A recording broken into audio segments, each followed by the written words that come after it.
Hoy te cuento mi historia personal de cómo casi fui timado y engañado por una estafa inmobiliaria, a culpar a la especulación por todos los problemas de la vivienda y eventualmente, y a día de hoy, pensar que la solución y la consecuencia de esta gran problemática es una completamente distinta a la que yo entonces y mucha gente piensa.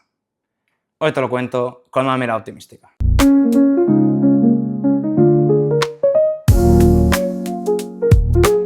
Yo hace unos años buscaba un piso de vivienda oficial en Barcelona y entonces era muy difícil. Literalmente había un bloque de pisos nuevo de vivienda de protección oficial. Uno en toda la ciudad. Y yo ya, como joven, yo pensaba hace unos años, es que es imposible, no me puedo permitir comprarme un piso, inviable completamente, a no ser que sea protección oficial y que sean pues, los precios pues, por debajo del mercado, pues a cambio de asumir pues, otras contrapartidas completamente entendibles, como no poder pues, poner el piso a alquiler o venderlo a un precio pues, de mercado más bajo, entre otras cláusulas, ¿no? Y yo estaba pues, dispuesto a abrazarlas, porque la problemática de la vivienda, pues, para mí, igual que para muchas otras personas jóvenes y no tan jóvenes, pues es enorme. Y me acuerdo de estudiar muy profundamente la problemática, ver todos los pisos posibles. Bueno, incluso apliqué para tener esta protección oficial y me la dieron a cabo de muchos trámites burocráticos y muchos meses. Y estuve hablando con la promotora durante muchos meses, específicamente mencionando que yo quería esos 3-4 pisos, o que estaba interesado en estos 3-4 pisos. Tanto que incluso lo tenía tan claro porque esta es la oportunidad de mi vida, hay que aprovecharlo. Porque aparte esto se sabe muy poco. Y yo digo, bueno, pues vamos a por ello. Incluso fui a ver el barrio, hablé con los vecinos, me pasé por las calles. Bueno, hice un estudio todo y lo tenía muy muy claro. Tanto que incluso hice venir a mi familia, mi pareja, a que vieran el piso y hablar con la promotora ese día mágico. Y en ese día mágico, cuando yo me presenté ahí, a pesar de haber hablado con esta persona por teléfono el día de antes y durante muchos meses estar pues, escribiendo emails el uno al otro, pues de primera me dijo que esos pisos pues, que yo estaba interesado en ellos, otra vez desde hacía meses, en realidad eran para personas discapacitadas. Porque por ley hay un porcentaje pues, pequeño de nueva promoción pues, en Barcelona que tiene que ir para personas discapacitadas, que no vamos a entrar a ello, si es un buen incentivo o no, pero básicamente había esto. Y que como yo no me había podido dar cuenta, cuando en su página web, en Idealista, en los mensajes que compartimos, en las llamadas, pues no me había mencionado nada. Algo pues, muy obvio, ¿no?, de mencionarlo. O sea, por suerte, por desgracia, la mayoría de personas pues, no tienen una condición de discapacidad y uno da por supuesto que si no entra en la mayoría, pues preguntará por si las moscas, que estos son pues, justamente pues, para personas con esta condición. Y se entiende que sea así, ¿eh? Pero claro, yo me llevo un shock y me dijo, pero bueno, en realidad no tenemos estos 4, pero tenemos estos otros 20. Y yo te los voy a enseñar, encantadísima. Y de hecho, hice un ejercicio brillante de intentar venderlos. Y yo tenía un conflicto interno muy elevado, porque llevaba meses y meses estudiándome el mercado, meses hablando con esta promotora, los procesos burocráticos, y había parecido encontrar la salvación de poder encontrar un piso en una condición económica pues, que yo me podía permitir. Y de golpe porrazo, todos los planes de al menos 6 meses se van al traste con mi familia delante y esta persona enseñándome otros pisos a un precio de mercado que yo era absolutamente imposible que me pudiera permitir, igual que muchísimas otras personas. Por lo que ese mismo día yo tuve un conflicto muy elevado interno. Dije, ¿qué he hecho mal? ¿Qué puede ser? Incluso quedé en ridículo delante de mi familia. Y fue duro, fue de verdad duro. y miré la página web, no mencionaba nada de las personas con discapacidad. Miré por todos lados, pero no podía parar de culparme a mí y definitivamente no podía parar de culpar a la especulación. Porque eso fue una táctica llamada como piso gancho. Un piso gancho básicamente es poner un piso que no es real o que solo muy pocas personas pueden acceder a este, para que entonces esta promotora te enseñe todos los otros potenciales pisos que te puede vender a un precio mucho más elevado o unas condiciones pues, peores de las que tú esperabas. Yo esto lo desconocía, yo no tengo un máster en el mercado inmobiliario, pero claro, fue un shock y yo no me di cuenta hasta bastante más tarde.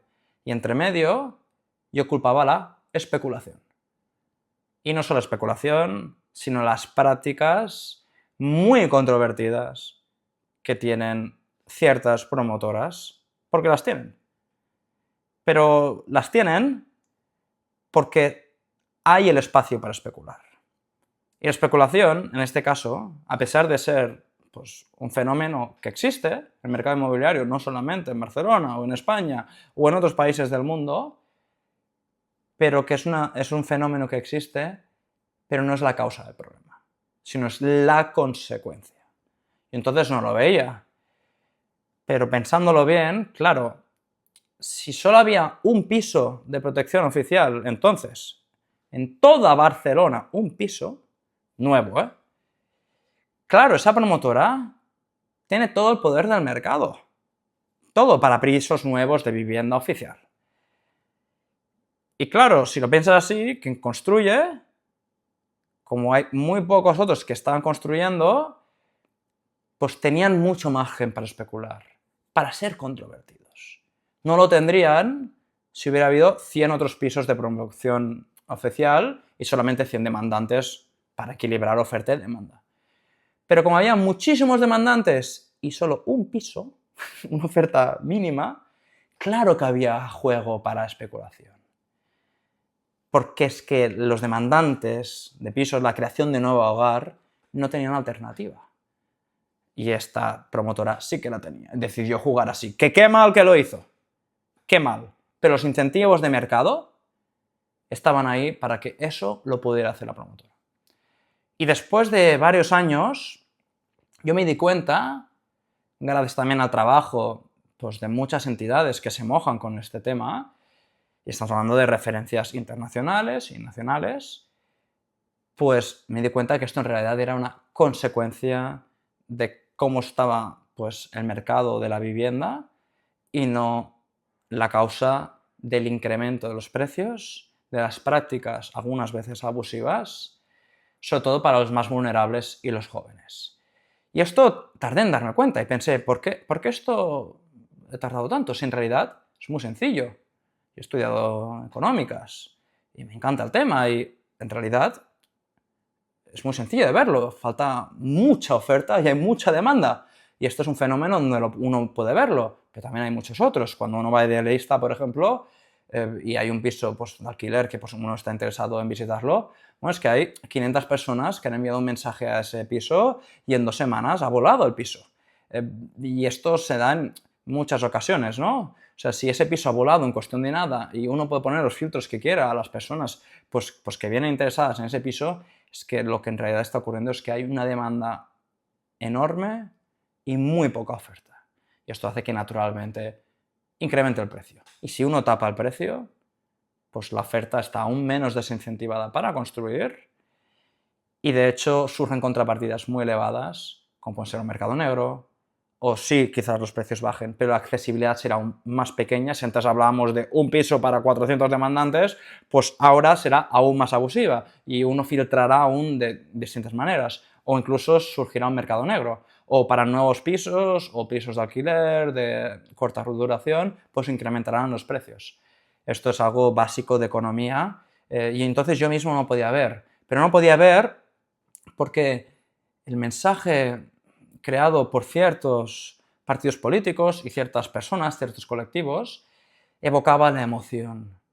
Y a lo que es básicamente culpar al capitalismo salvaje, culpar a ciertos actores de todas las culpas de un mercado que al final funciona con las leyes de la oferta y la demanda. Y evoca la emoción decir que esto culpa de la especulación. Y es mucho más sencillo, de hecho, culpar a esto que intentar solventar el problema, que es un problema estructural. Pero no tan sencillo, no tan difícil de entender. Pero si uno evoca la especulación, la solución es fácil, sencilla, evocas a la emoción y ya está. Pero en realidad, otra vez, yo estaba muy equivocado. Y esto no solamente lo mías desde una perspectiva teórica, sino en la práctica con evidencias empíricas también. Estamos hablando de que ESADE, una institución académica relevante, el Colegio de Economistas, la institución de economía más relevante y con mayor legitimidad en materia económica, el Banco de España, Idealista, BBVA, uno de los bancos más relevantes, también estudios o actores externos como el World Economic Forum o JP Morgan. Y la lista es muy larga. Básicamente ponen muy claramente cuáles son las culpas de este fenómeno que está ocurriendo. Y no es de la especulación. Esta es una causa y es una solución rápida para ciertos partidos políticos que quieran o bien desentenderse del problema o que no lo entienden del todo, que simplemente quieren buscar una solución fácil, que no se quieren meter en el meollo, que las soluciones son más de largo plazo y quizás no les interesa a nivel del propio partido político o la razón que sea. Pero poniendo el foco aquí, diciendo que es la especulación, cuando no hay ningún estudio, no hay ningún estudio, nada, cero, es inédito realmente. Porque entonces yo he listado muchas referencias, pero también se pueden listar todas muchas otras y tener un debate pues mucho más rico y de hecho ver que quizás es un 20% de culpa de especulación, 80% falta de oferta, o viceversa. Y ser un debate mucho más rico. Es que, al menos yo, no he encontrado ningún estudio y muy pocos artículos, y ninguno legítimo, que sea fundamentado que por la culpa sea de la especulación. Por lo tanto, cuando uno entiende la teoría, ve la práctica en casos del día a día y mira los datos empíricos, los estudios de actores muy legítimos, y no solo uno, sino muchos, tanto nacionales como internacionales, es que está muy claro. La solución, de hecho, es clara. Y esta historia personal mía, yo he tenido la suerte de poderla no solamente entender, sino también aprovecharme de esta. Y cuando digo aprovecharme, es que cuando uno entiende cómo funciona el mercado, y que de hecho no es la especulación todos los problemas, sino la falta de oferta, pues puede entender, por ejemplo, de que comprarse un piso en Barcelona es una tarea muy complicada o no poner las esperanzas en un piso de protección oficial. Mis esperanzas, después de varios meses, se difuminaron una vez, lo entendí. Por eso, aprovecharse cuando uno entiende el problema, yo he tenido la suerte de poderlo hacer, pero hay otras personas que aún están, muchísimas de hecho, sobre todo jóvenes y colectivos vulnerables, luchando con este problema día a día. Y esto yo lo hablo desde mi piso, he tenido suerte de tener uno con unas condiciones que a mí me gustan. Pero hay muchísimas personas que no tienen accesibilidad a un piso. No solo que les gustaría, sino directamente que no la hay. Por eso no es raro que la media de emancipación en España sea 32 años. Y esto siga incrementando. Es un problema estructural que no se solventará en un par de años, sino es de más de medio y largo plazo. Sobre todo por un desajuste muy elevado de oferta y demanda y no por especulación. Y esta es mi historia de cómo fui una persona pues, que estuve pues, muy mal de este tema, muy mal. Culpar algo que yo pensaba y estaba muy convencido pues, que es la especulación la culpa y pensar que justamente era todo lo contrario. Y espero que tú hagas tu propia investigación. Si encuentras algún estudio de especulación, por favor, compártelo en comentarios. Pero me encantaría leerlo y me encantaría volver a estar equivocado, si realmente lo estoy, para así seguir aprendiendo. No demonizar a nadie. No quería demonizar a nadie, incluso la misma promotora que casi me tima y me engaña. No, porque entiendo, no comparto que lo hiciera, porque pues tenía el poder, ¿no?, para hacerlo y bueno, surgieron unos incentivos un poquillo malvados y bueno, lo hizo, ya está. No es demonizar a nadie, sino es entender bien el problema, compartirlo sin tampoco pues ir a por todas, a por esa persona, ese colectivo con el que no estás de acuerdo, e intentar resolver este problema cuanto antes. Porque es urgente, no es tan difícil, de verdad no es tan difícil en el medio y largo plazo, y lo podemos hacer para que otra vez personas jóvenes y colectivos vulnerables puedan disfrutar de su vivienda, de su hogar, pues también como lo hacían potencialmente sus padres o generaciones anteriores o en otras partes del mundo donde ya han solventado este problema, por ejemplo, en Villar. Nada, esto es todo, es una historia personal, espero que te haya gustado. No dudes en suscribirte al canal para también pues, ver estos problemas de la humanidad, incluso historias personales de una forma más optimista. Y como siempre decimos aquí, abraza esa curiosidad que tienes dentro, disfruta optimísticamente la vida y, de ser posible, sé el cambio que quieres ver en el mundo. Nos vemos en la próxima aventura optimística.